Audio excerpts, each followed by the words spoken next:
Greetings, heathens and heretics, and welcome to In the Abyss once again. Feels like we're never going away at the moment. I'm sure I only saw you a couple of nights ago, Bean. This is true. Yeah, and talking of that, here's me and Bean tonight. Probably the best drummer on the podcast, I think. No, Yeah, not even close, man. Not even close. Yeah, I don't know about that. But tonight on a sunny Wednesday evening, we've got the utmost pleasure of being joined by Gareth Kelly from the mighty Gurt, because new album drops tomorrow, 2 days from now, and we want to have a bit of a chat about it because it's, take it from us, it's an absolute fucking banger. So Gareth, thank you so much for coming on, taking out your Wednesday evening from real life, and how's tricks? It's a pleasure, mate. Thank you very much for having me on. But yeah, all good, all good. I have been absolutely fucking up against it, getting everything out to all of the people that have pre-ordered the album. The thing that I'm not quiet about is to do everything myself. Obviously the other guys contribute where needed, but in terms of merch, gig booking, album release, it's pretty much in my lap. So yeah, so I've packed about 100 orders. Wow. Nice. That's good though. That's a good sign. Yeah, it's really good. It's really good. That's great. Where are they? Where's the furthest afield that you're posting out Gurt albums to? Well, it's always Australia, thankfully. Like the Aussies seem to love us, which is good. We're with Japan a few times, not so far for this though. No Japan orders for this, but Bongs of Praise went that far, and a few of them. Never hand wrote the addresses because yeah, I had to copy and paste them because geez. But yeah, we've got some guys in Cuba, wow, Puerto Rico. Yeah, it's good. That's amazing. Excellent. Abroad, so yeah, that's the best bit. Although we've never been to any of these wonderful places, which is a shame. Well, yeah. Well, we'd all like a bit of that, but well, beyond that, then. So, for anybody who's listening to this who doesn't know who Gurt are, give us an idea of who you are and what you do and where you're from and where it all kicked off and all that jazz. Fucking hell, yeah. Geez, that's a long story. So we started nearly 15 years ago. So 2010. Load of guys, bezies that wanted to fuck about and sound like Iron Monkey, basically. Long story short, started with cover of 666 Pack and very quickly wrote our own songs. It all worked out. It was all really good. Then sadly, our original bassist and guitarist went to San Francisco to be in Broome, which you may or may not have heard of. Oh, right, we caught them a couple of weeks ago. Yeah, that's right. The headline Desert Fest at the Black Heart, a fucking brilliant, absolutely brilliant band. But yeah, Jamie was originally in Gurt in 2010 to 2012, and our bassist went away and was never seen again. He's in Singapore. And then Rich and Spicy joined the band. And then later on, Simo, our original drummer, had to leave, and then Billy came on. He was already sort of doing drumming duties for us here and there anyway. So we've all been best mates forever. We just sound like fucking shitty sludge, really, with a bit of metal in there. We're not really sludge band anymore. I don't think. I don't fucking know what we are. I find it hard to do that pigeonholing stuff, but we all is a popular one at the moment, though. Into that word, he's everywhere at the minute. Yeah, but I think we're sludge. A sludge as Raging Speedhorn were back when they started. Do you know what I mean? They were sort of, but they were sludge or are sludge. But they're in a world where all the bands they were sort of labelled in with weren't really that sort of stuff. And I feel like, we take lots of influences from lots of different places. Like we've got jazzy shit going on with Spicy. We've got proper true metal with Bill. We've got the stoner stuff with Rich, and then with me, it's new metal, and we sort of mix all that in, and you hear all this nonsense come out the other end. Well, the good thing about all of that is it's just fucking noisy shit, isn't it? But in the best possible way. Yeah. But yeah, so I guess with the Iron Monkey startings, we you know, our hearts are in sludge and the Doom world and all that sort of fun stuff. But yeah, we got labelled Party Doom I was about going to ask about that. Yeah, that's an album and a half in. Someone called us that. And then we took it on, and we've now everyone calls us self-proclaimed Party Doom band, but we didn't proclaim that ourselves. It was actually given to us. So yeah, thanks for that, because it feels good. if the cap fits, you know. We wear it with pride, and we in fact get some people sort of whinge about it because they think that we're like some sort of comedy metal band, and but we're not. You know, but we do think that sums us up pretty well. Yeah, like you can. There is that element of metal that can take itself a bit too seriously sometimes in there, but you can still have fun and do this music, and it can be the most horrible sounding shit you've ever heard, but you can still have a laugh with it, and that's the thing, isn't it? That's hitting the nail on the head. That's absolutely our vibe. You know, we're not. You know, we do take the piss and we are tongue in cheek, but that doesn't detract from the fact that we're in this, you know, we love this and we do take it seriously and we want to sound the best we can. You know, I think people think of us like, you know, sometimes like, no offense to them, but you know, like Evil Scarecrow or something like that. It's like, no, we're not comedy metal. We're just not taking ourselves too seriously, which is very different. Yeah, completely. So we'll talk a little bit about Satan, etc., Satan, etc. Which is it, etc. or etc.? Which do you prefer? Yeah. First album in 5 years.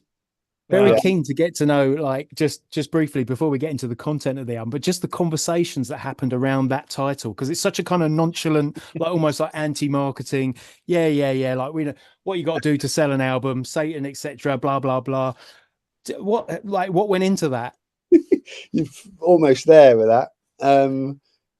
We, you know, I've said it quite a few times in like interviews like this recently. We have like lists and like phones full of like puns and shit, you know, like basic Kickstarters for songs.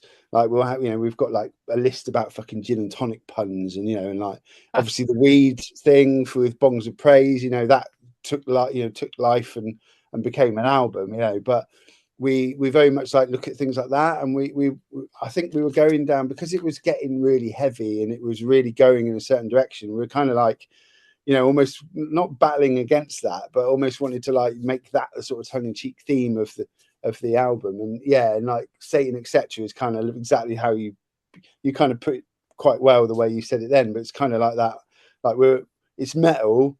So it's like, you know, oh yeah, Satan, etc., you know, all that sort of stuff that comes with being a metal band. So it's, again, it's like tongue in cheek, and it's a bit of a, not a fuck you, but like a bit of a sort of, it's just kind of a play. I think it goes back to what we were saying, isn't it? It's like, as a metalhead, often we've always got our tongue in our cheek, you know what I mean? We sort of have this playful relationship with all that heavy metal aesthetic. You know, we can poke fun at it as much as we just love it as well. You should do. There's a lot of people that aren't like that. Well, like Manowar or something. Like, no offense, Bill will hate me for saying this. You know, like, you get loads of like, you know, true metal fans, and they don't get that, you know, Manowar. I don't know if Manowar get it either, but you know, like that it is like a piss take almost. And funniest band on the planet. Like it or not. You know, but you know, like I don't know if you get my point, but like, you know, just that whole like, everyone should take it, you know, with a pinch of salt when you're singing about unicorns or Satan or fucking whatever you sing, you know, going to war, whatever. Like, you know, like Sabaton. Does Sabaton go on stage and go, "Yeah, we're fucking serious, man. You know, this is real." Tank, you know, all this shit. It's like, do you know what I mean? Like, you gotta just laugh at it, really. And that's where Satan, etc. comes from. It's like that. It's like the biggest in joke ever told, isn't it? Really. Yeah. But you know, I'm pleased to see that people are getting it and they understand it, and hopefully that comes from like knowing us as a band as well, like, you know, getting that vibe that it's all a bit fun, isn't it? Yeah, the way it should be. It's the first one in 5 years then. So obviously we've had the small matter of lockdown in the middle of all that. What have you guys been up to in that time? Oh, fucking hell, loads of shit. I had 2 kids. That was interesting. Hey. That was wow. yeah, so that was good. We went through the whole lockdown thing. Obviously, like we tried to not. We weren't like one of these bands that were like, oh yeah, man, we're like writing loads of music and keeping really busy. We were just like, you know, staying in touch and trying to keep a bit relevant. So it was like doing a lot of raffles and, you know, raising money for the NHS, doing like special shirts for that, and raising money for trying to do raffles and stuff to raise money for Music Venues Trust, which of course all the venues are having loads of difficult times. Yeah. So we're obviously trying to do a bit of good, but also like keeping ourselves out there without, you know, being able to do music. We did a really fun thing, which was like a rehash of one of our songs, early songs called Shell, where we sort of video filmed, stroke, you know, zoomed different members of the band and like past members and friends from around the world. We had like Susie from Broom, we had Pete from Trippy, you know, Mark from Diesel King, like just all contributing to doing a reworking of the song. We released that as a video. So yeah, that was fun. Bill grew his hair out, even though he's old, so now he's got a massive mullet. That's his greatest achievement. And yeah, and we had some shit happen as well, you know, family members lost, you know, all the shit that everyone's sort of experienced, but you know, some really key people for some of us. So, you know, yeah, it sort of meant that when we got back together and we started writing an album, it did take us a long time, but you know, there was a lot of ideas there to sort of play around with, which was good. I was going to say, I mean, I was thinking as I was listening to you talk there that, you know, did the writing process for this album start kind of when we're all in lockdown, or do you work quicker than that? Like how did you approach, what was the writing process for this album, I guess? It was very, it's kind of the same as we always do, but not as well. Like I wrote loads of shit down. Like none of it really got used in the album. Like over lockdown, I was writing silly stuff about the pandemic and, you know, and all the shit that was going on with the political shit. And I was just like, there's some funny bits in there, but it was all a bit super serial. Like, so none of that got used. But yeah, we kind of just got in a room and did what we always do, and sort of Spicy and will come in with a riff and then we'll all work together on it, or like certainly the boys will, and I'll just sort of make what I've written fit or write as we're going along. And yeah, and we kind of just, yeah, some riffs came out and just were played with. There's a couple of songs that have been worked on for like years, like Most Dying Way to Die it's probably like 3 years old, right? Yeah. And got lyrically got rewritten like 2 or 3 times by me. But yeah, we just sort of dipped in and out of it. We didn't really come up with a proper theme or concept until quite late on. And by that point, it was like looking at the songs and realizing that there was something, you know, there was a sort of something happening theme wise. So yeah, it was kind of the same, but it did take us a long time. Yeah, I guess a lot of that's because of kids, you know, and I live in Leicestershire now and the guys are still in London, so you know, it was a bit more difficult to sort of all get in a room and keep the momentum going, I guess. Yeah. So when you taking that distance into account, you know, when the time came to get in a studio and record, again, was that like a quick process? Did you spend a lot of time on it? Like, where did you record? Tell us a little bit about the sessions. We always know where to record. We always go back to the same place. Steve Sears is just a god, like, you know, and I'm shocked that people don't like views him more. Like, he works at a studio called Monolith. There's another guy called Charlie. He does a lot of hardcore stuff basically. But we know Steve because he's Watford based. He's like, he was in with Gallows. He was in a band called Cry for Silence years ago. Like, I remember Cry for Silence from like, all those fucking London hardcore all dayers in the underworld and places like that. They're one of those bands. Yeah. Great, Cry for Silence. They're fucking kids. But he knows his shit. He really knows his shit. He also is he is a band called The Hell, which if you haven't heard, you should hear. It's very much comedy metal. Yeah, he's just wicked. And he knows us completely. So we knew straight away we were going to record with him. It was just a case we almost like have to book ourselves in to encourage us to finish an album off. Right. So Yeah. booked in about 3 months, 4 months ahead of when we were going to do it, and then we finished like 2 or 3 songs in that time. But then when we get in with him, he just gets, he almost like is like a fifth member of the band. So he'll always add some funny bits. Like he was responsible for coming up with the idea for the saxophone that we had in John Garcia Later on the second album. I was going to ask you about that because I got just to divert, just because you brought it up. It's just one of my all-time favorite moments of saxophone in a heavy song ever. And I've grabbed people and played them that as a kind of, this is how you do it, and this is when you do, this is when it works, and it's really cool. And that that's not as like well planned as you'd expect. Like it's really like he'll be like creating a song and getting us the sound, and we'll all be listening back to it as it's going along, because it gets, he's properly like mixing and mastering as we make the thing. And he's just like, you need a saxophone there. Like, who do you know that plays a saxophone? And we're like, fucking hell, what?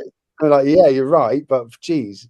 And we got Natalie, who's a friend of a friend, in to do that just in an afternoon, and she just nailed it, and got it right. And same with the flutes on Bongs of Praise. Like he found out that Rich played the flute, and was just like, why let's do it, let's make an orchestra out of flute, and it's just like, what? Fantastic.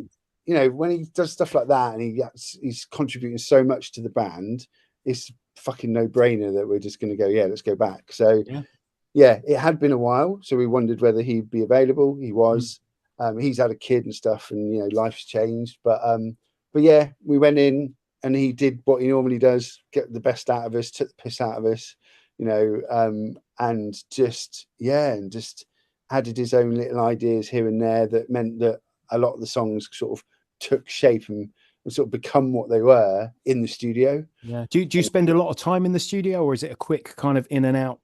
Nah, don't fuck about, innit? Like the songs are written, right? Steve knows us. We go in for 4 or 5 days normally. This one we did 4 days, and then we didn't realize we actually did need another day. So so it's 5 days, but we did it over 2 sessions in this one, and did a load of guitar and vocals at the end. But it's easy, and we because we're friends and we know each other, and we know we can take the piss out. We're friends. That's the thing, because you can sort of mock each other and not take that too seriously, the whole process too seriously. It just you definitely get the energy in it, and it feels right. I think a bit of levity is good, just like you said, just to keep the energy really positive. Because that all goes down on tape, surely. Exactly. I can't imagine like going in to a studio with someone you don't know. Yeah, they might be famous or whatever, but like going to a studio not knowing them, and like it just must be so awkward and weird. Like, and I'm pleased to say we've never had that, and I hope to God we we'll be able to keep Steve with us along the way. The first album was done by someone else, but he was a good mate again. So we had that where we could just go in, and it was a good laugh. It's chemistry, isn't it? I suppose at the end of the day, and if you're working with someone it works, why would you fuck with it? It's the same with being in a band. I don't understand why people in bands are people that they fucking audition for. Like what? Like, and maybe it's because we're really lucky. We are lucky because we're all so close. But I can't imagine anything. I can't imagine not being in a band with these, with this group of people that have been in Gurt. Old members and new. And I think the reason we get the best out of the band is because we're all bloody good mates. Like, yeah. It's an odd one, that you're right, because you look back at bands like Faith No More, and to a lesser extent the likes of like Massive Attack, for instance. They're all like publicly, these bands do not like each other, and it's like where do you get the joy in it? I get it when you're playing live and whatnot and all that, but where do you get the joy in the whole process? Of dollars that they earn from doing it. Yeah, but they must have they must have been mates at some point. They're all at least been able to sit in the fucking same room as each other. But it's mad, isn't it? Like look at like Metallica, they're or like bands like that, or Iron Maiden, like they're all fucking best buds. I know it wasn't necessarily the same lineups or whatever all the way through, but yeah, just fucking mates. And you get all your dramas along the way and your lawyers in and whatnot. But we've always said we're going to draft the lawyers in one day, and there's going to be a Gareth Kelly's Gurt, and then there'll be the normal Gurt, which will have the actual band in it, and then there'll be Gurt and Ernie. Yeah. And we'll see the shit out of each other, and it'll be wonderful. Why the fuck not? Well, we look forward to reading all about that in Kerrang. Then, yeah. Yeah, certainly. So just going on to the material then. So hearing this stuff back for the first time, were there any surprises for you? Anything that you weren't expecting, kind of as these songs were realized, and you're hearing them back for the first time? Yeah, I think how good the instrumental pieces in Electric Brown. Right. So that was like a surf rock, like rockabilly sort of jam that like Rich created, and we just were like, fucking hell, that's got to go in the song, because it's just completely different to anything we've ever done. And it just sounds brilliant. Yeah, I think Steve really did it justice, and got it how we wanted it sounding. That's the sort of, if you've got like a funny thing, if you want to call it funny, or like, like a slightly different genre thing for each album, that's the one for this, is that fucking surf rock disco at the end of the album. I like a closing track that goes off on a complete fucking tangent. I've always liked that. It just catches you by surprise. It was a no-brainer for like final track, really. We'll pick a couple of songs out from the album, or more than a couple. We'll start with Knife Fever, and I'm pretty sure you've been asked about this already. This is about having the snip. Yeah. So tell us a little bit about where that all comes from. All right, I haven't gone into so much detail about it yet, but I'll tell you. Basically, I had the vasectomy because I got 2 kids. Like, I'm plus 40 now, so happy days, all happy. So I went from vasectomy, and it was my GP was supposed to be doing it. Lovely man. Got there, and they fucking wheeled out this like 85-year-old man that was my doctor that was going to be doing it. And I was like, oh, hi. And he's like, yeah, sorry, so-and-so's ill, so I'll be doing the operations there. I was like, oh, okay. And he laid down. I don't know if you've had the joy of doing it. It's very. I have, yeah. So he laid down, did his business, and was like, right, now I'm going to, give you some anesthetic.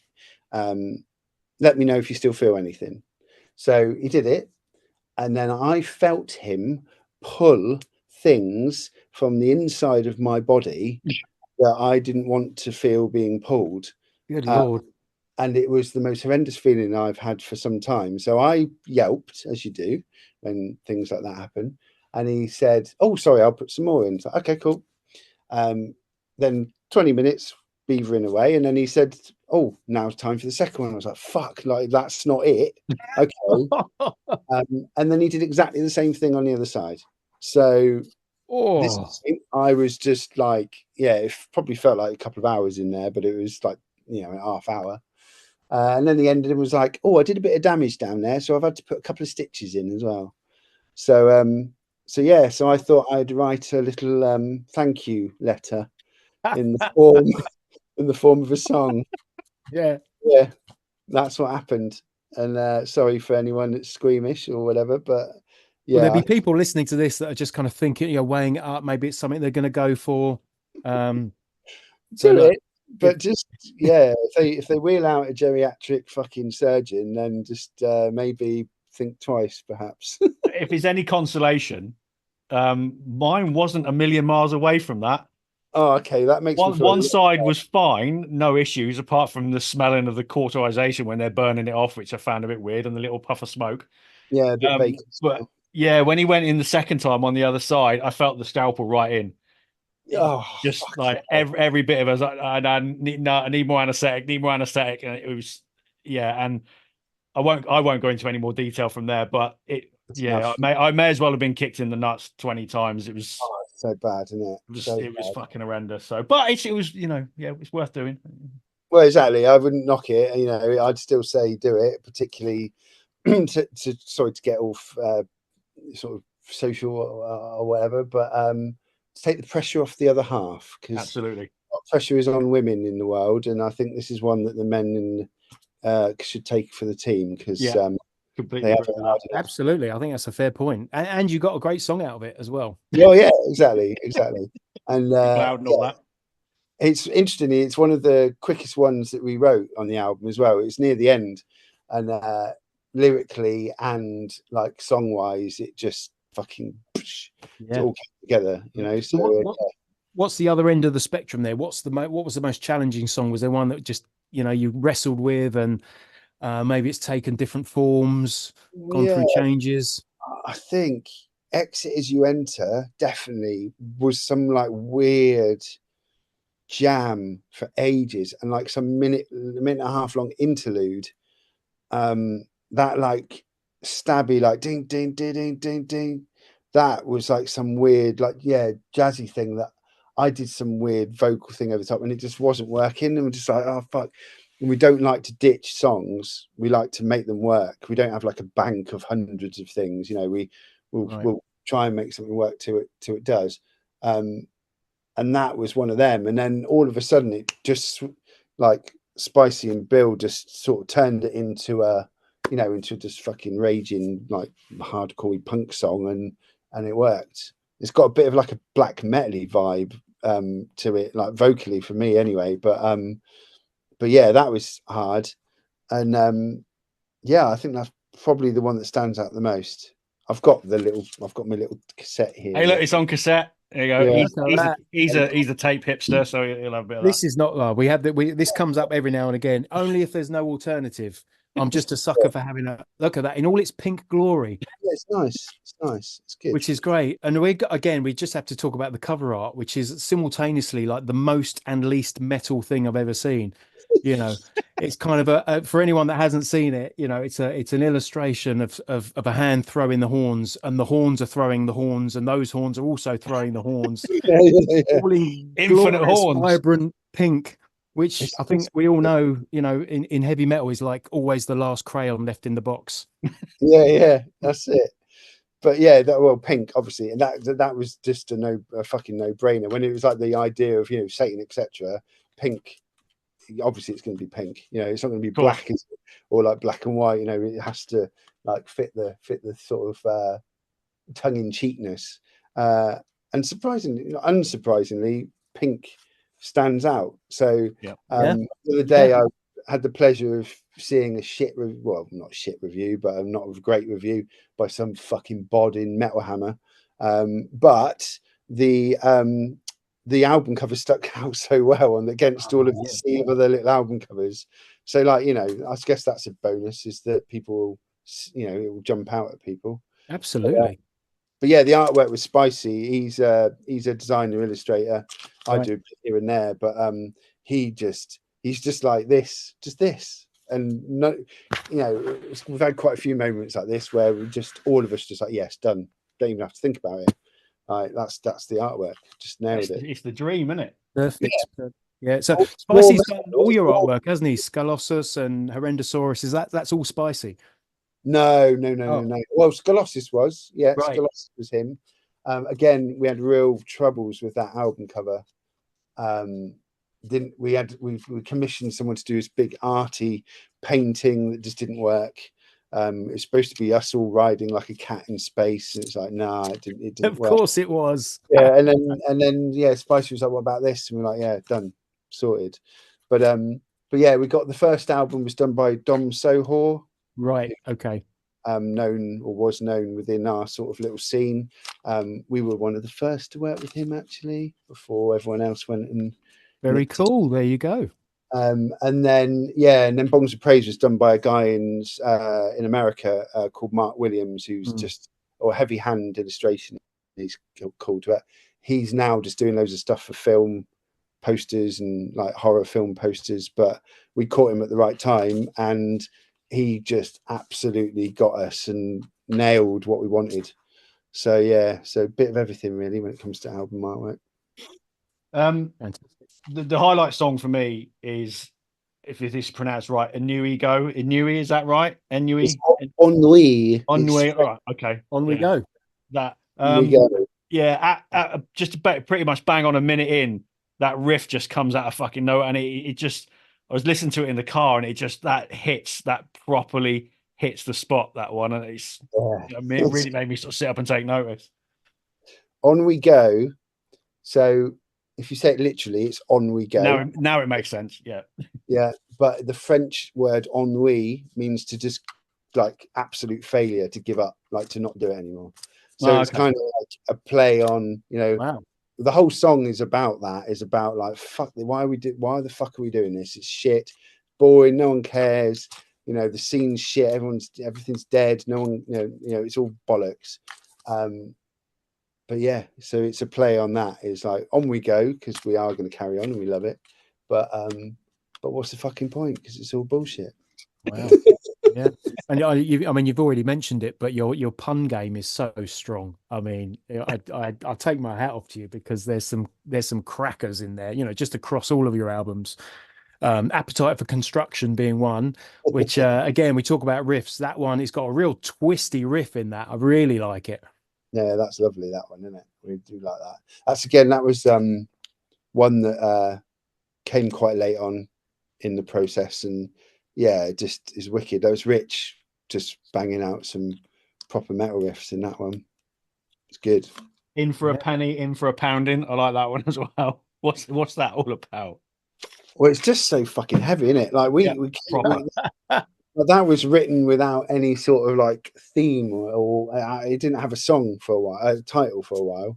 But yeah, in for a penny, in for a pounding was on one of our lists of puns, and it just sums it up perfectly, because it's just, yeah, it's just massive. That song live, we've played it quite a few times already, I'm pleased to say, and it, like, people were just like, what the fuck was that? Like, because amongst all of our other songs in the set at the time, it just wasn't expected. So yeah, I think that might be my favorite song on the album. I think, particularly the end. Yeah, your best isn't good enough, mate. Yeah. Yeah. What? So you with this, this kind of book of song titles, what comes first, the lyrics or the song title? Do you take a really good pun and then write a lyric around it, or is it you're looking for the lyric that fits the pun? 50-50, really. Yeah, there's been quite a lot of songs where it's like we've picked, there's the title, and then I've gone, yeah, I'm gonna go and take that away. But yeah, on the same note, it works the other way around as well. Like, The Most Dying Way to Die was the song was written first, and it had a couple of working titles that weren't working, and I was kind of trying to, like, the whole idea stemmed from like Iron Maiden and the way they like write all these like sort of song titles that are like that sort of vibe to it. And I think it was Billy that was just like, yeah, the most dying way to die, isn't it? And that does sound like a Maiden song. It's true. You bring them up and put them together. But yeah, that's where it sort of stemmed from, was that whole, that whole like silly, like, yeah, over the top sort of song title. But yeah, I think your song titles as a whole, I mean, you say you've been talking about the puns and things, but some of them are just fucking great, and they stand out, and they're things you remember. The crotch wobbler, meowing at the fridge, cabbage. Where does it all come from? You say you've got this list of puns and things, but where in the psyche does all that come from? Yeah, crotch wobbler was just because it made me just fucking wiggle, and I did for ages when it came out. I was just going, every time we played it live, I was like, do not fucking bang your head to this song. It is not, you got to fucking move your thighs, move your crotch, move your groin. So I tried to make that a thing with varying levels of failure. It sounds like a Roald Dahl story that would have got cancelled very quickly. Yeah, but it is, though. You listen to it, like, the song is basically about a film. It's like quotes from a film that I love called Glengarry Glen Ross, which is a famous film about real estate. It's like got Al Pacino and Alec Baldwin. Alec Baldwin in it, and it was Jack Lemmon's last film, and it's my favorite film of all time. But it's nothing to do with the, you know, the crotch wobblers, just got nothing to do with the song, but it's just the vibe, I guess. And Meowing at the Fridge is a song about my cat that Oh, well, just that would make sense. literally just meowed at the fridge relentlessly every evening for about 2 years. So I wrote a song. The song is about how, like, she just sees this epic world that's beyond her reach, you know, and she can't get in there, and you know, and she just wants to see what's in this fucking big metal thing. The delights that exist behind the door. Yeah, but like, yeah, she's just gonna meow at it because no fucker's gonna open the thing for her. I was kind of expecting this to be some kind of, like, you know, really elaborate story behind that, but it is literally about a cat meowing at a fridge. So yeah, the lyrics are quite, you know, quite elaborate and, you know, and dramatic, but yeah, it's literally just about a cat doing my head in. Yeah, I know the feeling. Fucking hate my cat. So the album comes out in 2 days as we're recording this. What's the plan now for the future then? What are you going to do with that? Are you going to tour it? Are you going to do, you know, the festival runs and all that kind of thing over the next couple of years? Yeah, hopefully. We've got some stuff going on within the band at the moment, which is sort of put live stuff on hold. Right. I can't say too much. People that are close to us know what's going on, but yeah, sadly we're not playing live for the foreseeable. But we will be back. We've got Riffolution booked at the moment in Manchester in September. Yep. You know, that's the sort of goal, that's going to be our sort of comeback, if you will. But yeah, beyond that, we've booked a few things, like little, you know, festival appearances, i.e. like one days where we're headlining and stuff. One in Leicester called Ascension. Some other bits I don't know if we've announced yet. I'm not sure, so I won't say too much. But yeah, just bits and bobs at the moment. But we want to go on tour. We want to do something a bit more prolonged and like we used to do. You know, a good week, or, you know, certainly a couple of you know, long weekenders here and there. But you know, we were supposed to go away with Viking Skull this weekend and last month, but because of the, you know, internal stuff that's going on, we sadly had to cancel it. So yeah, we will be, you know, the intention is to tour this and to get some of these songs out, because things like Knife Fever and Appetite have never been heard live. So You need to be out there, definitely. yeah, we're desperate to do it, but yeah, life's been a bit difficult for us the last few months, so we just got to get through this little wobbly patch, and then we'll be back. That's life now, isn't it? You know, real life gets in the way of this. Is from the outside, it's like this fantasy world of being in a band and touring and doing all that, but it's just not, that's just not the realistic picture anymore, is it? No. And I think the big thing as well, we got hit with we lost a very big friend just a few weeks ago, Mythin from Sedulous, who is like Rich's best friend, you know, and you know, that's sort of taken a hit as well with us all. So yeah, life's a bit of a cunt sometimes, isn't it? And I think we've had a run of bad luck so far this year. So, but you know, we've done this and it's finished and we're happy with it, and we can't wait for everyone to hear it, and it's been, you know, well received. So, you know, in the meantime, we'll just you know, keep your friends close and all that sort of soppy shit in it, because absolutely, you know, look for the optimism. You look for the way forward. Yeah, but yeah, I guess it's opportunity to just give a shout out to Mythin as well, because we love him dearly and we'll miss him a great deal as well. So yeah, and he did our last ever photo shoot, or most recent photo shoot as well. It was to be his last one. So all of these lovely recent photos that we've got, we'll always think of him when we send them out there, which is nice. Yeah, that's something that you get from music and the art. I mean, we've talked about things like this before, and it's almost like, what's the way of putting at it?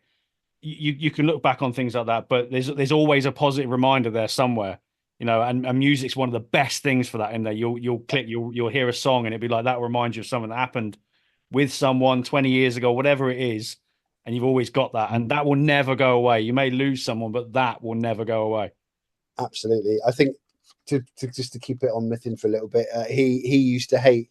I don't know how long you guys have known us as a band, but we always did a cover of rock and roll, Led Zeppelin, Right. back in the early days, and every time we'd play it, because he was such a huge Led Zeppelin fan, he'd always leave the room. He never listen to it. He'd be like, "You fucking that song, I'm not doing it." So we started like not telling him and like just putting it in the set, and he'd just be like, "Fuck you," and just walk out. So when we get back on it, I think it's fair to say that will probably become a regular addition to our set again, just to sort of remember him by. That's a beautiful tribute. It's great. A bit of a tearjerker, I'm sure. Yeah, but it'll probably like get us from beyond. It'll probably like all the electrics will go or something, or something like that. But yeah, it's you're absolutely right. You know, music is just wonderful for that, and he was definitely into his songs. That's for sure. Bless him. No, that's tough. That's tough. But like I said, you know, with the album come out, the positives from that, and you know, certainly from our point of view, we love it. And I'm surprised that there was a less favourable review from Metal Hammer. That's a bit of a shame. But what Metal Hammer there is it? What the fuck do they know? We've got a couple of like big fans within the Metal Hammer ranks, but they gave it to someone that clearly hadn't listened to us before, and it was just like, oh, okay. Too busy going on about what genre it is rather than the music that's in it. If you get me. Yeah, there's a lot of that at the minute, in it. Like everything's got to have a pigeonhole in it. There's like whether it's it's got used to be a core on the end of everything, didn't it? You know, metalcore or deathcore or whatever. And at the moment, that's what I said about sludge. Sludge is a very popular term at the minute, and it doesn't always relate to the music that it's describing. We just fucking call it heavy metal. You know what I mean? That confuses me even more, because like you're right, and I agree with you, but particularly in the world of things like Metal Hammer, you know, when you get to that big press sort of level, the modern metal prides itself, or what I consider good modern metal, and I'm sorry for what I'm about to say for people that like this sort of music. Bands like Bring Me the Horizon, Sleep Token, which I think are fucking outstanding, they do not stick to any one sort of fucking genre. You know, there's pop, there's fucking new metal, there's like, you know, hardcore, metalcore, whatever you want to call it. There's like drum and bass, a little bits of everything. Like you know, like Sleep Token's got like really beautiful vocals, but it's like, you know, like genty sort of stuff, whatever you want to call it. So why do you still get that like insistent pigeonhole on genres? Such a push for like, you know, not genre sort of breaking bands. It does confuse me. It really does. It should just be, as long as it makes your crotch wobble, it's good. Yeah, exactly. Yeah, wibble your willies and off you go, mate. What you guys have got, you know, I'm a recent convert to Gurt. Bean's, you know, more familiar with you sort of back over the years, but something I found with you know, doing bits of research into you guys is you do have quite a bit of a cult following in the underground in this country. Like it's a really strong, for a band that, you know, I was never that familiar with you, and then when I start digging, think, you know, you guys are, you know, oddly popular, but I've never heard of you, which is more of a shame on me than it is on you. But mate, that's the back print, isn't it? Oddly popular. Yeah, there you go. You heard it here first. It's that thing about the British heavy music scene, certainly at the moment, that, you know, there's so much great fucking music out there, and you can really make waves within it. It's a really positive time for British heavy music. Yeah, I think I thank you for what you just said. I'm pleased that you've got that from that, because I think that you know, that's what it's all about. But I think perhaps that comes from the fact that we had, you know, when we started, there was a very close-knit sort of scene, and I was involved and have been involved in like Desert Fest. I used to help, you know, I used to run the second stage from like when it started to about 2 years ago. I did one. I've got When Planets Collide, which I did put on shows ourselves. So I think perhaps we had like a little sort of click, but you know, we sort of have a community kind of, like a community that is, you know, many of us still exist, and we're all still friends, and we all get on. And you know, with some of these people, I'm talking like say 15 years almost now that we've sort of been playing with them and known them. So I guess that comes from that, and I think it's really nice. And we've seen loads of bands like die and and not make it for whatever reasons, through lockdown or just splitting up before or whatever. But there is still like a few bands that still exist from from there, like Desert Storm and Trippy Wicked and bands like that. And I guess I guess we do have like a sort of little, well, not necessarily culty, but a nice little family going on that we're all still mates and and still do stuff together.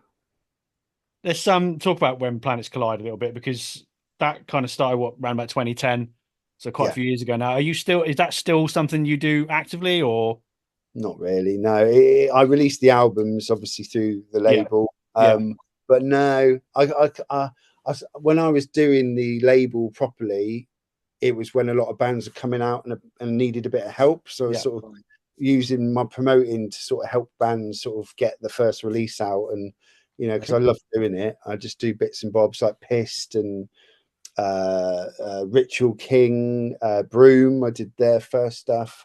Burden with the Noose, I did some of theirs. Like bands like that sort of level. And the promoting was done just to make us be able to play with bands that we wanted to play with. So I was like, fuck it, I'll just put the gigs on, because we weren't getting paid to do a lot of shows. So it's like, well, I'll put a show on, and then all the money that getting, I'll pay the bands and out there really quickly, because at that time there was a lot of pay to play going on still. And well, good on you for that. I mean, that in itself is great.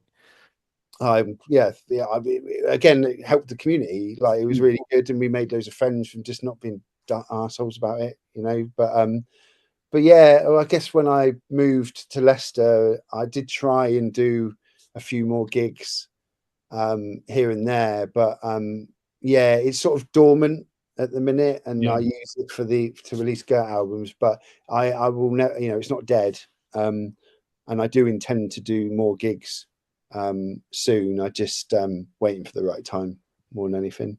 It's a tough, a bit of a pun, but it's a tough gig. That, I mean, we've recently started putting on a few shows where I live in Chelmsford and Essex, and it's been going quite well. But it is one thing I'm noticing in the sort of about 9 months we've been doing it, is just to get people interested and get people into shows and out the door and out of their houses.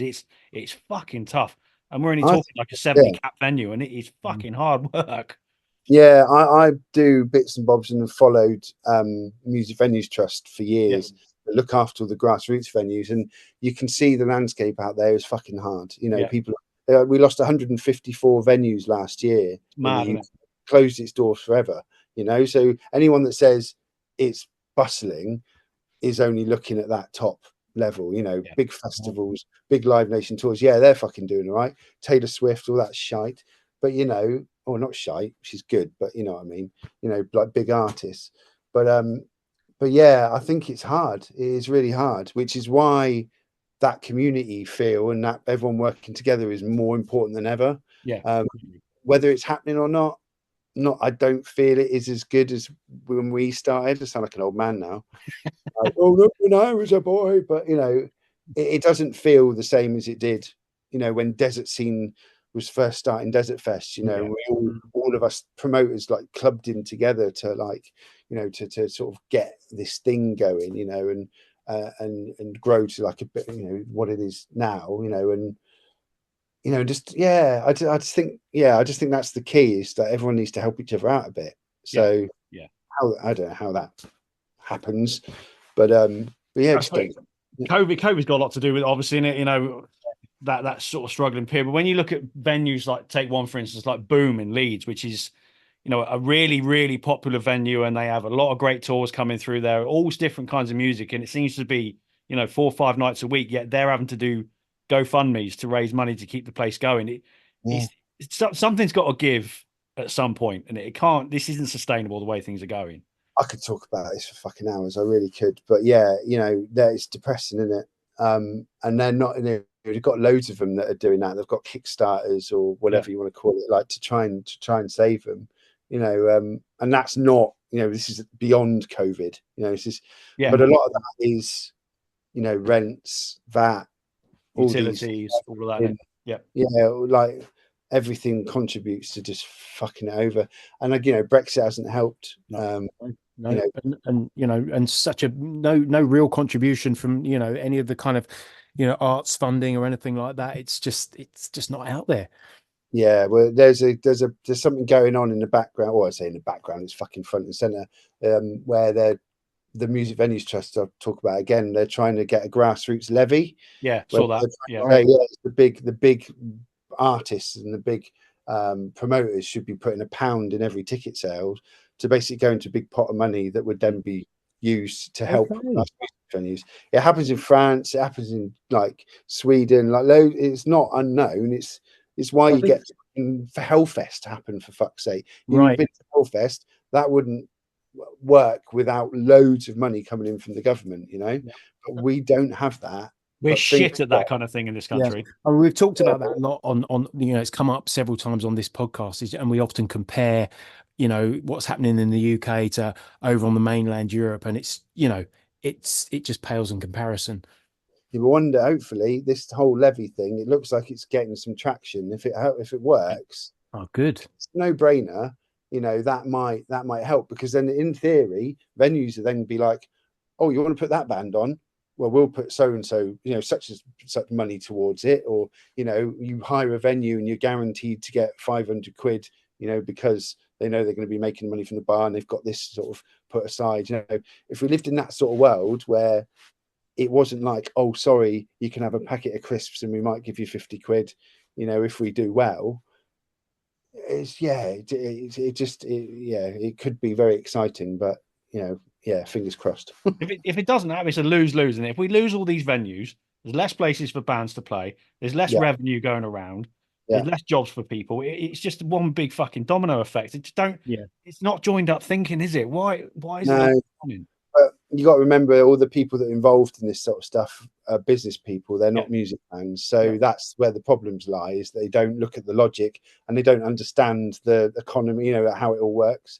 And that'll be, and then when it's dead and they, or if it dies and they end up with, with this big £5 billion hole in the economy, they'll be like, oh shit, but whatever. It'll get better. It will, and without wanting to sort of end it on a negative point, there are, like I said earlier on, there's so much great music out there at the moment, and although we talk about this a lot as well, although it's very hard for bands to make a living from their music now, it's never been easier to get your music out there. I know it's quite saturated, but that's the key. That's the key. There is what you say, and I always seem to end on this sort of note, but it is about this whole DIY thing. We've made enough money to keep this going for years and put out pretty decent quality albums and merch. We're not like massive band, but what we release is all right. It's not tacky or shit or whatever, I hope. But that's just from doing it yourself. You don't have to, yes, you might have to put a bit of money in at the beginning, but you don't have to get a label. You don't have to be played on this or got this backing. You just fucking work hard and do it yourself. And it's the same with the gigs thing. If you all work together and you get a little community going and you all talk to each other and you're matey about it, that's where the success comes from, And I'm not sort of talking success about being famous or whatever. It's just doing what you want to do and it becoming a nice hobby and it not having to be a stressful thing, and making friends along the way. It's being self-sufficient, isn't it? It's a fucking no-brainer, mate. It's no-brainer. It is. It's all hell the same. Long may it continue. Thanks so much for coming on this evening. It's been great fun. Give one last plug for the album, tell everyone it's out, where they can get it, all that kind of thing, all your wares. So we've got a Big Cartel, so gurt.bigcartel.com. We've got the Bandcamp as well, gurt.bandcamp.com. It's all on there. You can buy it all. We've got lots of lovely things. I've just started doing reverse tie-dye t-shirts, which is nice. We've done that before. They're looking pretty good, so you can grab some of that as well if you want. It's going to be on all the shit streaming platforms that people have been complaining about of late. But just come and buy it from us. And the same with When Planets Collide. It'll be up on the Bandcamp and the Big Cartel probably on Friday. I haven't done it yet. But yeah, come to the Gurt page and buy our shit, please. Yeah, because they're not. And I can say, having heard the album, it is well worth making a purchase. There you go. Good, thank you. Yeah, it was a pleasure to make it. We love it. Yeah, fucking right, we do too. That we hope that, you know, obviously when you get back out playing live and that, we'll be there. We you know, front and center, faces in the front. But yeah, it's been wicked fun. Good luck with the album. I hope everything goes well, and you know, give our best wishes to the rest of the band, and yeah, hopefully we'll see you again soon. Yeah, man, we'll be back very, very soon, that's for sure. But yeah, thank you for having me. It's been an absolute pleasure. No, it's been a pleasure. Don't go anywhere just yet. Yeah, that's all that. Thanks everybody for listening. Next up for us will be milestone for us, episode number 100, isn't it, Bean? Yeah, isn't it? Oh, nice. Apparently so. Yeah. So we've been doing it for that long. So yeah, check out that. That'll be up in a few days. The balloons are at the ready. I've got party poppers. I've made a jelly. Oh, hello. What flavour though? Apricot. Oh fuck no! That's fucking glorified marmalade. Fucking hell. Mate, apricot's banging. I'm a big fan. There you go. You see, you're invited then. Right, if it's going to be that kind of party, you're staying at home. Yeah, right, we'll do that. But yeah, until that point, thanks again for listening, and as usual, stay metal, stay safe. See you soon.